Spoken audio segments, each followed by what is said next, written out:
السلام علیکم ناظرین، امید ہے کہ آپ سب حضرات خیریت سے ہوں گے۔ ہم آپ کی خدمت میں ایک نئی ویڈیو کے ساتھ حاضر ہیں جس کو سننے کے بعد ہمارا ایمان تازہ ہو جائے گا اور ہمارے دل کے اندر ایک نورانی کیفیت پیدا ہو جائے گی۔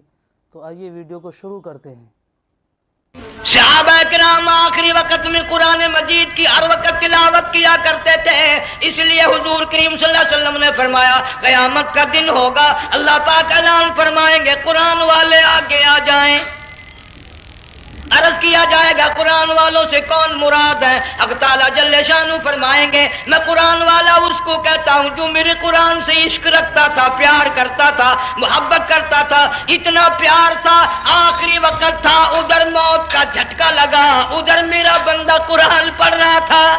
حضرات علماء کرام، محترم بزرگوں، عزیز دوستو، کافی سارے عرصے کے بعد آپ کے شہر جھنگ میں حاضری کا اتفاق ہوا،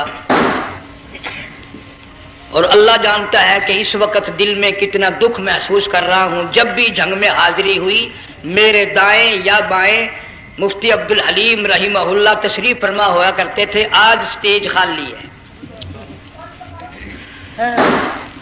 آج وہ اللہ والا ہم میں نہیں۔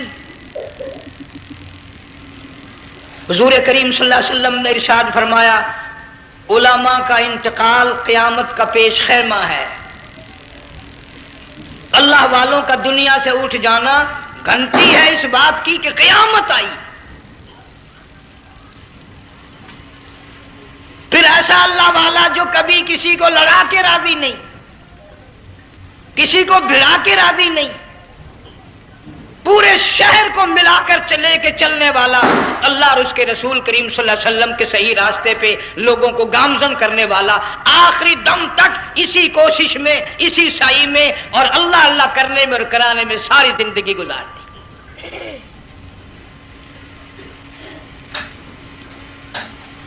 سارا شہر جنگ مل کر، سارے علماء مل کر کوشش کریں مفتی عبدالحلیم کو نہیں لا سکتے، یہ خلا پورا ہونے والا نہیں۔ پھر ساتھ ساتھ مولانا صوفی محمد یار صاحب سب قید رحمہ اللہ، وہ بھی اس دنیا فانی سے رخصت فرما گئے، ایک اچھے خاصے طبقے کو وہ بھی داغ مفارقت دے گئے، اور قریب ہی کے زمانے میں سرگود شہر میں مفتی احمد سعید صاحب رحمہ اللہ وہ بھی رخصت ہو گئے۔ تو یقین جانو ان حضرات کا دنیا سے اٹھنا اس بات کی علامت ہے کہ ملک میں کچھ نہ کچھ ہونے والا ہے۔ جب آگ لگتی ہے، طوفان آتا ہے، بارش آتی ہے، عورت اپنے بچوں کو تلاش کرتی ہے، ادھر آ جاؤ، بارش آ گئی، آگ لگ گئی، اللہ پاک بھی اپنوں کو پہلے بلا رہا ہے، یہاں کچھ ہونے والا ہے، تم پہلے ہی آ جاؤ۔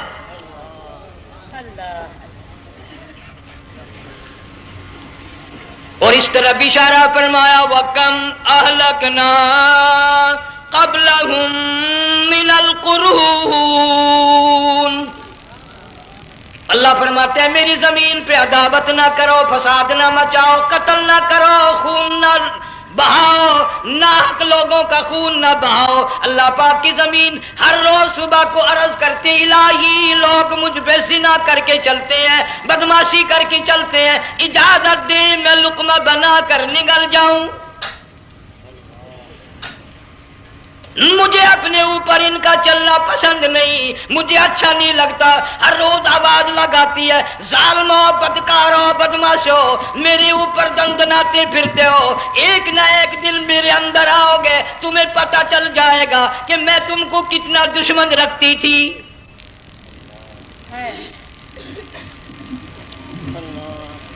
آج لوگ آزاد ہو گئے، جو کسی کی سمجھ میں آتا ہے وہی بکتا ہے، جو سمجھ میں آتا ہے وہی کرتا ہے، نہ کوئی راہ متعین رہی، نہ کوئی مسلک رہا، نہ کوئی بات رہی۔ جناب مدنی کریم صلی اللہ تعالی علیہ وسلم کا بڑا عظیم تر صحابی ہے، بہت بڑا جرنیل ہے، سیدنا معاذ ابن جبل رضی اللہ تعالی عنہ مدینے پاک میں بیمار ہے، آخری وقت ہے، دعا کرو اللہ ہم سب کو مدینے کی موت عطا فرمائے۔ بہت جلیل القدر صحابی ہے، علماء کرام نے لکھا ہے کہ جب موت کا وقت بالکل قریب آیا معاذ بن جبل رضی اللہ تعالی عنہ نے رونا شروع کر دیا، رونے لگ گئے۔ علماء نے لکھا ہے اس وقت بھی مدینے پاک میں اب تک بھی یہ رواج ہے، جب کسی پہ نزع طاری ہو، سکرات طاری ہو، موت قریب ہو، جتنے پاس بیٹھے کھڑے ہوتے ہیں سارے اللہ کے قرآن کی تلاوت کرتے ہیں۔ صحابہ کرام آخری وقت میں قرآن مجید کی ہر وقت تلاوت کیا کرتے تھے، اس لیے حضور کریم صلی اللہ علیہ وسلم نے فرمایا قیامت کا دن ہوگا، اللہ پاک اعلان فرمائیں گے قرآن والے آگے آ جائیں۔ عرض کیا جائے گا قرآن والوں سے کون مراد ہے؟ حق تعالیٰ جل شانہ فرمائیں گے میں قرآن والا اس کو کہتا ہوں جو میرے قرآن سے عشق رکھتا تھا، پیار کرتا تھا، محبت کرتا تھا، اتنا پیار تھا آخری وقت تھا، ادھر موت کا جھٹکا لگا، ادھر میرا بندہ قرآن پڑھ رہا تھا، آج بھی اپنی قبر سے اٹھا میرا قرآن پڑھتا ہوا اٹھا، تم میدان حشر کا چکر لگاؤ، آج بھی ان کے منہ سے کستوری کی خوشبو آ رہی ہے۔ معاذ بن جبل رضی اللہ تعالیٰ عنہ قرآن مجید کی تلاوت فرماتے فرماتے رونے لگ گئے۔ کسی صحابی نے کہہ دیا موت سے ڈر کے رو رہے ہو، موت سے ڈر گئے؟ فرمایا نہیں۔ پھر کیوں روئے؟ صحابی کہتا ہے میرے دل کی تمنا میرے دل میں رہی، میری آرزو پوری نہ ہو سکی، میری حسرت پوری نہ ہوئی، میرا ذوق پورا نہ ہوا، میرا شوق پورا نہ ہوا، میری تمنا تھی گرمی کا موسم ہو، رمضان کا مہینہ ہو، میں روزہ دار ہوں، جہاد فی سبیل اللہ ہو، کفر اسلام کا مقابلہ ہو، میں کئی کافروں کو قتل کر دیتا، پھر کافر بھی اکٹھے ہو کر مجھ پہ ٹوٹ پڑتے، میرا ناک کاٹ لیتے، میری زبان کاٹ لیتے، میں اللہ کی حضور میں جاتا، اللہ مجھ سے پوچھتا معاذ دنیا سے کیا لایا؟ میں عرض کرتا الہی بولوں کیسے، زبان بھی تیری نام پہ کٹا کے آیا ہوں، اور روزہ رکھ کر آیا ہوں، نیت یہ ہے کہ تیرے محبوب کے حوض کوثر کے پانی سے روزہ افطار کروں گا۔ ان اللہ والوں کی یہ موت تھی۔ مالک بن دینار رحمت اللہ علیہ ایک عجیب نوجوان کا واقعہ تحریر فرماتے ہیں، گرمی تھی، دوپہر تھی، سورج اپنی شباب پہ تھا، بڑی سخت گرمی تھی، میں نے ایک نوجوان کو دیکھا، وہ پیروں سے معذور ہے، دونوں پیر نہیں ہیں، ہاتھوں کے بل زمین پہ گھسٹ گھسٹ کے چل رہا ہے، اور گلے میں کرتا بھی نہیں، سامان کوئی نہیں، سواری کوئی نہیں، کھانے پینے کا انتظام کوئی نہیں۔ مالک بن دینار رحمت اللہ علیہ فرماتے ہیں میں نے اس نوجوان سے پوچھا کہ تو کہاں سے چلا اس حالت میں؟ کہنے لگا میں بلخ بخارے سے چلا ہوں۔ تجھے یوں ہی ہاتھوں کے بل گھسٹتے چلتے کتنا عرصہ گزر گیا؟ نوجوان کہنے لگا اللہ والے 7 برس ختم ہو کر 8واں لگ چکا ہے، اس حالت میں کہ جی ہاں اسی حالت میں، تیرا کھانا پینا۔ جوان کہنے لگا والذی ہوا یطعمنی ویسقین وَإِذَا مَرِضْتُ فَهُوَ يَشْفِينِ،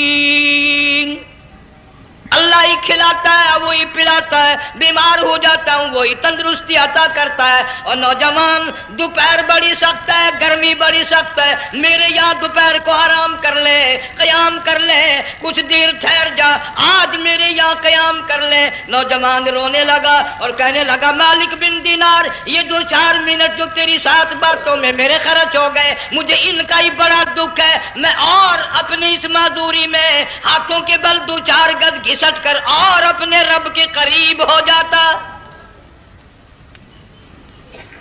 یہ جو تیری ساتھ بات کرنے میں تھوڑا سا وقت خرچ ہو گیا، مجھے اس کا ہی بڑا دکھ ہے۔ ارے تو تھک گیا ہوگا۔ جوان کہتا ہے تیرے دیوانے مگر چلنے سے رک سکتے نہیں، تیرے دیوانے مگر چلنے سے رک سکتے نہیں، پاؤں تھک جاتے ہیں دل ان کے کبھی تھکتے نہیں۔ میرے سامنے تھکنے کا نام نہ لو، میرے دل میں عشق کی آگ جلی ہوئی ہے، سوز و گداز کا سمندر طوفان برپا کر رہا ہے، میں نہیں تھکنا جانتا، میرے یہاں نیند کا سوال نہیں، آرام کا سوال نہیں، میں تو گھسٹ گھسٹ کر رب کے دربار میں حاضر ہوا چاہتا ہوں۔ پوچھا کہ جا کہاں رہے ہو؟ کہنے لگا بیت اللہ کی زیارت کے لیے چلا، روزے رسول اللہ صلی اللہ علیہ وسلم کی زیارت کے لیے چلا۔ کھانا پینا کچھ نہیں کہ نہیں، بس کہ منتظر ہوں اس گھڑی کا کہ کب وہ وقت آئے اور کم نہ جا کر یوں کہوں کہ اے مدینے کی مہاجر سبز گنبد کے مکی، اے مدینے کی مہاجر سبز گنبد کی مکی، عرش ہے تیرے قدم کے فیض سے یہ سرزمین۔ کب وہ وقت آئے، کب میں مدینے کی گلیوں کو دیکھوں، کب آب و ہوا کو دیکھوں، کب مدینے کی بہاروں کو دیکھوں، کب گنبد خضرا پہ میری نگاہ پڑے، میرے دل کی تسلی ہو جائے۔ عاشق لوگ یوں ہی کیا کرتے ہیں۔ دیہات کی ایک عورت آئی رسول اکرم صلی اللہ علیہ وسلم کی وفات شریف کے بعد اور آ کے کہنے لگی بہن عائشہ رضی اللہ تعالیٰ عنہا، میں نے سنا ہے سرکار کی وفات شریف ہو گئی، کیا کہاں دفن کیا کہ اس حجرے میں؟ کہنے لگی مجھے دروازہ کھول کر قبر کی زیارت تو کرا دے۔ عورت صاحب دیہات کی رہنے والی چوکھٹ پہ کھڑی ہو کے کہنے لگی آقا جب بھی آتی تھی زبان تیری ہوتی تھی، قرآن خدا کا سنتی تھی، مسائل پوچھتی تھی، زیارت کرتی تھی، اب یہ زندگی اچھی نہیں لگتی، میں تیرے قدموں میں مرنا چاہتی ہوں۔ علماء نے لکھا ہے ایک چیخ ماری چوکھٹ پہ گر کر جان دے دی۔ سبحان اللہ۔ مالک بن دینار رحمت اللہ علیہ فرماتے میں بھی اس سال حج کے لیے گیا مینا میں نے دیکھا کہ بڑا مجمع لگا ہوا ہے ایک جگہ، تو میں بھی گیا کہ یہ لوگ کیوں اکٹھے ہیں۔ میں نے لوگوں میں سے جھانک کر دیکھا تو وہی نوجوان بیٹھا ہے جس کو میں نے دوپہر کے وقت دیکھا تھا، وہی حالت ہے، گلے میں کرتا نہیں، گٹھڑی نہیں، ٹھیلا نہیں، سامان نہیں، اور رو رو کے یوں کہتا مولا آج کسی نے دمبی کی قربانی دی، کسی نے بکری کی قربانی دی، کسی نے اونٹ کی قربانی دی، کسی نے گائے کی قربانی دی، میں فقیر ہوں، میں مسکین ہوں، میں بالکل مفلس اور نادار ہوں، میرے پاس تو یہ میری جان ہے، میں اس کی قربانی دیا چاہتا ہوں، قبول فرما۔ ہزاروں لاکھوں لوگوں کے سامنے ایک چیخ ماری اور مینا میں جان دے دی۔ اس حالت میں ان اللہ والوں کا آخری وقت آتا ہے۔ ایک ہم لوگ مرتے ہیں ایکسیڈنٹوں میں، سڑکوں پہ، ادھر موت کا جھٹکا لگ رہا ہے، ادھر منہ میں کنجری کا گانا۔ ارشاد فرمایا مدنی کریم صلی اللہ تعالی علیہ وسلم نے سیاتی علی الناس زمان، او لوگوں میری امت میں ایک وقت ایسا آئے گا لوگ اتنے برباد ہو جائیں گے، صبح کو آدمی مومن مسلمان ہوگا، شام کو موت آئی تو جنازہ کافر کا اٹھ رہا ہوگا۔ گھروں میں، محلوں میں آج موت آتی ہے، کنجری کا گانا منہ میں ہوتا ہے، ادھر دم نکل رہا ہے، ادھر کنجری کا گانا کانوں میں آواز آ رہی ہے، میت کو غسل دیا جا رہا ہے، کنجری کی آواز آ رہی ہے، جنازہ اٹھا کر لے جا رہے ہیں، کنجری کی آواز آ رہی ہے، قبر میں میت اتاری جا رہی ہے، کنجری کی آواز آ رہی ہے، قبر پہ مٹی ڈالی جا رہی ہے، کنجری کی آواز آ رہی ہے۔ اس ماحول میں، اس معاشرے میں ہم کس طرح ایمان اور یقین اور ایمان ساتھ لے کر مریں گے؟ ہزاروں نہیں لاکھوں کو مرتے وقت کلمہ نصیب نہیں۔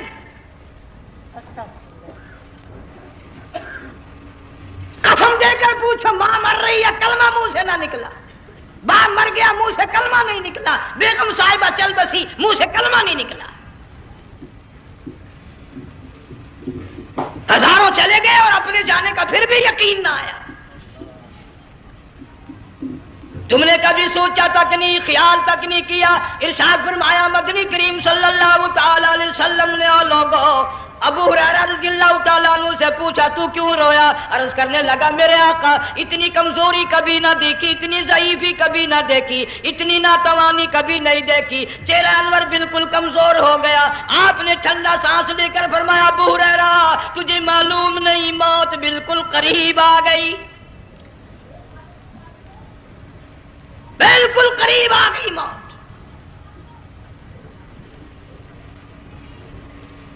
تیری ایک انگلی پکڑ کر اگر کوئی مروڑ دے کتنا دکھ ہوگا، درد ہوگا، ہائے ہائے ہائے۔ جنگ والوں کبھی تم نے سوچا نہیں 360 رگیں ٹوٹیں گی کیا حال بنے گا، اعضاء چھوٹیں گے، سر کے بالوں سے لے کر پیروں کے ناخنوں تک ہر جوڑ کو توڑ کے رکھ دیا جائے گا۔ وزیروں، سفیروں، امیروں، حسینوں، جمیلوں، تمام کے جوڑوں کو اکھاڑ کے رکھ دیا جاتا ہے۔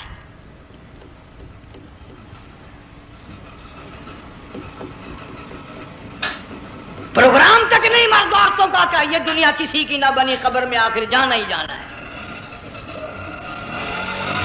علماء کرام نے لکھا ہے کہ حضرت عیسیٰ علیہ السلام کے پاس لوگ آئے اور کہنے لگے نئی نئی قبروں سے مردے زندہ کر کے دکھاتے ہو، آؤ ہم ایک پرانی قبر پہ لے کے چلتے ہیں، مردہ زندہ کر کے دکھاؤ۔ عیسیٰ علیہ السلام تشریف لے گئے، فرمایا کم باذن اللہ، ایک نوجوان زندہ ہو کر قبر سے نکل کر سامنے آ کر کھڑا ہو گیا۔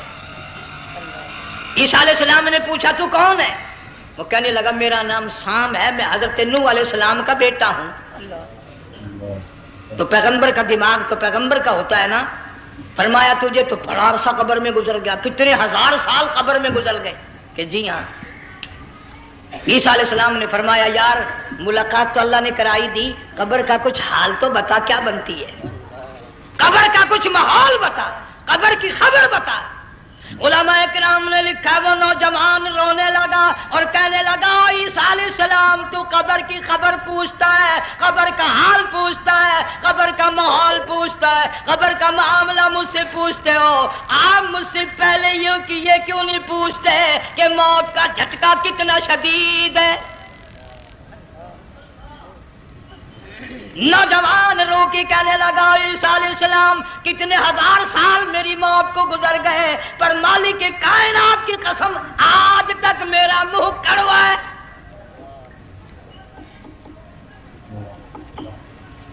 اس لیے جنگ والوں لمبی چوڑی بات کہنے کا وقت نہیں، حالات نہیں، میں تو تمہیں اتنا سا پیغام دینے آیا، کھانے پینے کا زمانہ ہے، میں جانتا ہوں تم کیلے کھاتے ہو، تمہیں کیلے کا ذائقہ معلوم ہے، امرود کا ذائقہ تم کو معلوم ہے، انار کا ذائقہ تمہیں معلوم ہے، انگور کا ذائقہ معلوم ہے، انناس کا ذائقہ معلوم ہے، آم کا ذائقہ معلوم ہے، ہزاروں پھلوں کے ذائقے تمہیں معلوم ہے، ہزاروں مٹھائیوں کے ذائقے تمہیں معلوم ہے، ہزاروں بیکری کی چیزوں کے ذائقے تمہیں معلوم ہے، ہزاروں شربتوں کے ذائقے معلوم ہے، پر تم نے جنگ والوں کبھی بھی قبرستان میں جا کر قبر والوں سے یہ نہیں پوچھا او قبر والوں ذرا بتاؤ تو صحیح موت کا ذائقہ کیسا ہے؟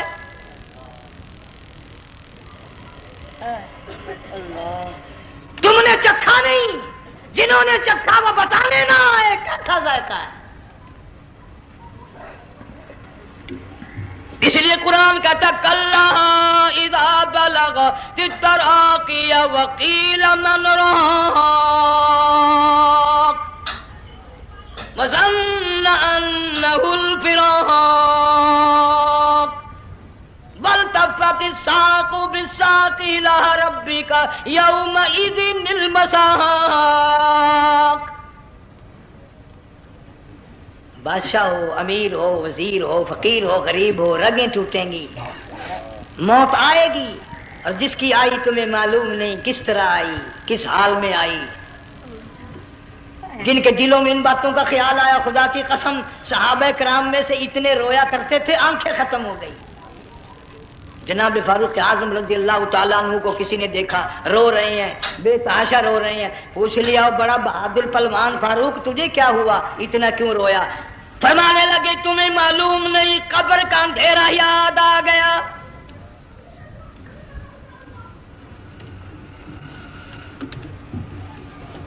ایک 1,29,000 صحابہ کرام اس آخرت کے لیے قربانیاں دیتے آئے، اولاد کی قربانی دی، مال کی قربانی دی، جان کی قربانی دی، جو کرنا پڑا وہ کر گزرے، لیکن محمد عربی صلی اللہ علیہ وسلم کا دامن نہ چھوڑا۔ اسی لیے ہر سال اللہ پاک جل شانہ نے اس امت کو یہ موقع دیا کہ سنت خلیل پہ عمل کرتے کرتے قربانیوں کی یاد تازہ ہو جائے، قربانیوں کی یاد تازہ ہو جائے۔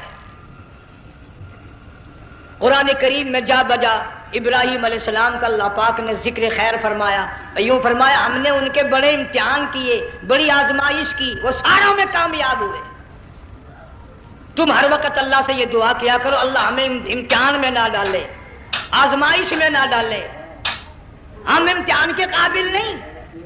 یہ ہمارے جو امتحان ہوتے ہیں ان میں نقل ماری جاتی ہے، تو اللہ امتحان لے گا تو نقل کیسے ماریں گے، کیسے کام چلے گا؟ جناب ابراہیم علیہ السلام کو اللہ پاک نے ہزاروں امتحان میں مبتلا کیا، ہزاروں آزمائشیں کی، فَأَتَمَّهُنَّ، سب میں کامیاب گیا، سب میں پاس نکلا۔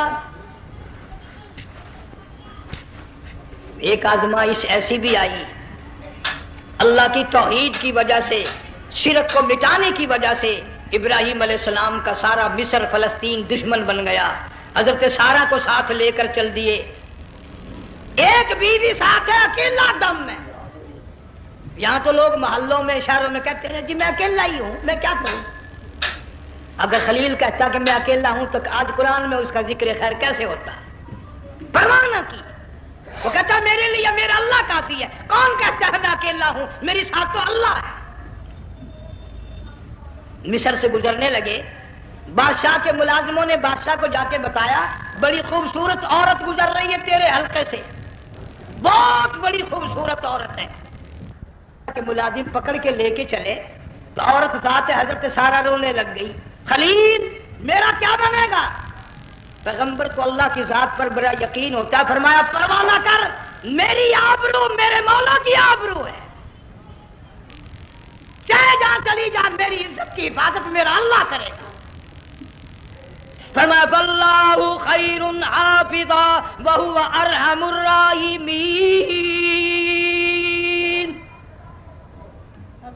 پرواہ نہ کر، میں اس کا پیغمبر ہوں، نبی ہوں، چیخا میں جلا اس کے لیے، سارے دکھ اٹھاتا ہوں اس کے لیے، میری عزت کی حفاظت وہی کرے گا۔ محل میں جا کر حضرت سارہ کو بند کر دیا،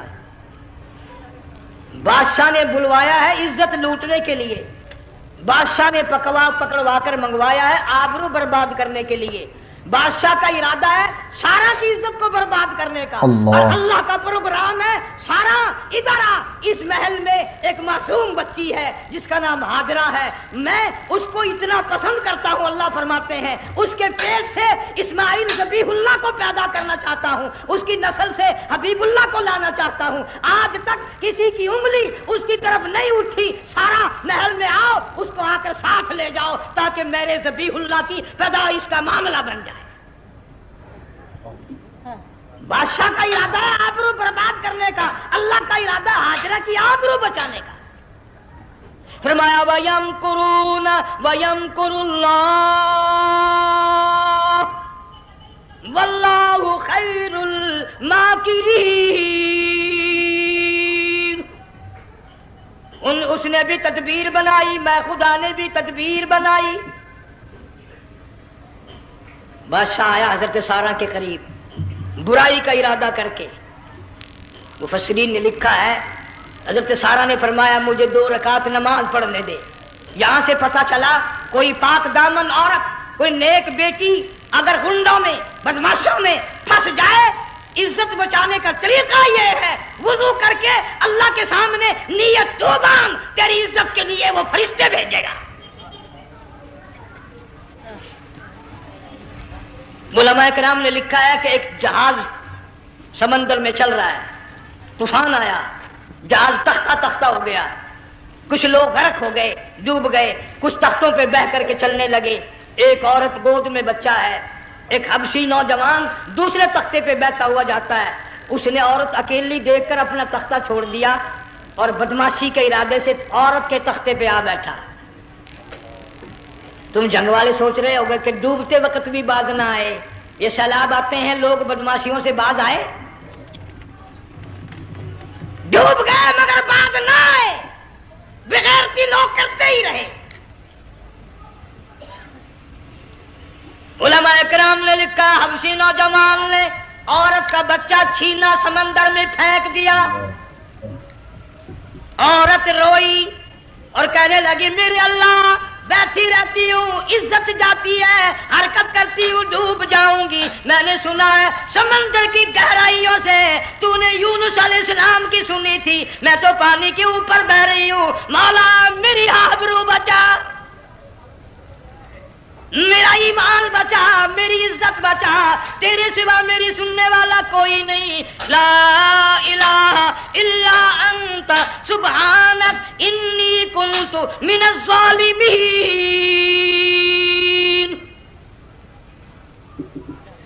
علماء نے لکھا ہے کہ ایک گردن سی نمودار ہوئی پانی میں سے اور حبشی نوجوان کو ایک ہی لقمہ بنا کر لے گئی۔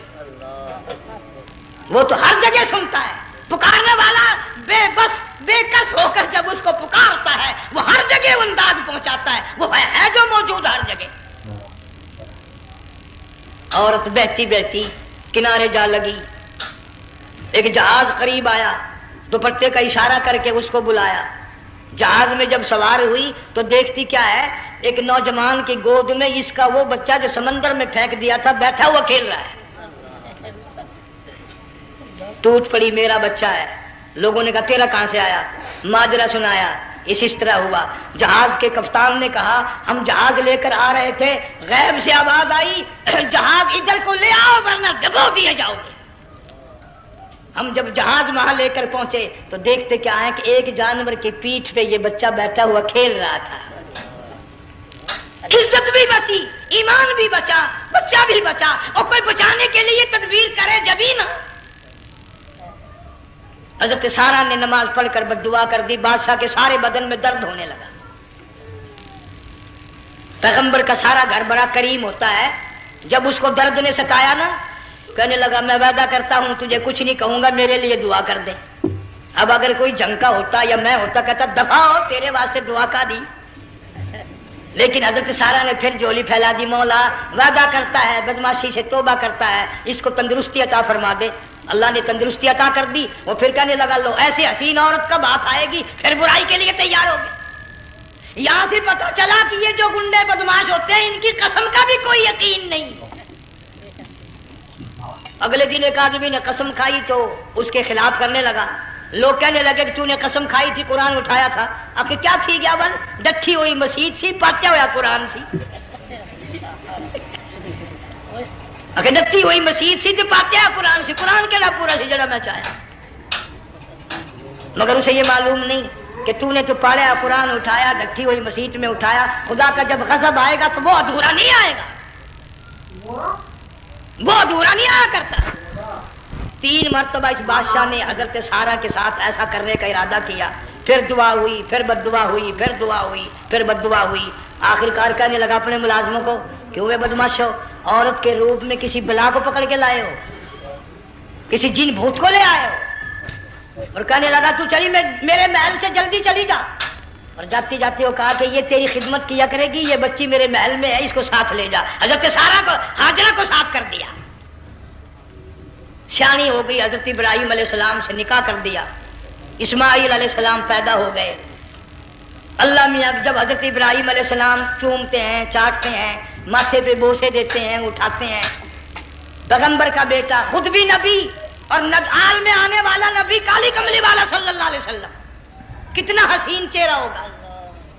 اللہ میاں نے پھر آزما لیا، حکم دیا کہ اس ہاجرہ کو، اسماعیل کو، دونوں ماں بیٹوں کو وہاں چھوڑ کے آ جہاں سینکڑوں میل میں پانی کوئی نہیں، آدمی کوئی نہیں، رستہ کوئی نہیں، گھاس کوئی نہیں، پتا کوئی نہیں، جہاں بیت اللہ ہے یہاں کے بارے میں حکم دیا چھوڑ کے آ۔ اور اگر آپ کو نیند نہیں آئی تو مزہ آئے گا، اللہ نے یہ فرما دیا، بتانا نہیں ہے کہ میں نے حکم دیا ہے، خدا حافظ نبی نہیں کہتا اپنی بیوی کو۔ آج لوگ ہر بات میں کہہ دیتے ہیں ہمارے پیروں کو پتا کل کو کیا ہوگا، ہمارے فقیروں کو پتا ہے پرسوں کیا ہوگا۔ وہ بڑی مدت کی بات ہے، یہی موسم تھا، چماسا گرمی تھی، انارکلی لاہور سے ہم کئی ساتھی گزر رہے تھے، فٹ پاتھ پہ بیٹھا ایک ملنگ، چاروں طرف لوگ کھڑے، بڑا مجمع، کافی دنوں کی تو بات ہو گئی، ہاتھوں کی لکیر دیکھ کر لوگوں کی تقدیر بتا رہا تھا۔ کسی کو کہتا تھا تجھے بڑی اونچی پوسٹ ملے گی، کسی کو کہتا تھا تیری شادی بڑی فرسٹ کلاس لیڈی سے ہوگی۔ وہ بابو تو کوڈا ہی ہو جاتا تھا، لیڈیوں پہ بڑے مرائے یہ لیڈے، کوئی کام نہیں، رات دن بس لیڈیوں کے پیچھے ہی پھرنا ہے۔ اللہ، میں نے اپنے ساتھیوں سے کہا، میں نے کہا میں بھی تقدیر پوچھتا ہوں اپنی۔ کہنے لگے شرارت ہو جائے، یہ منع کر لے، ساری دنیا پر ہاتھ دکھا رہی ہے، کوئی شرارت نہیں، میرے ہاتھ میں شرارت ہے۔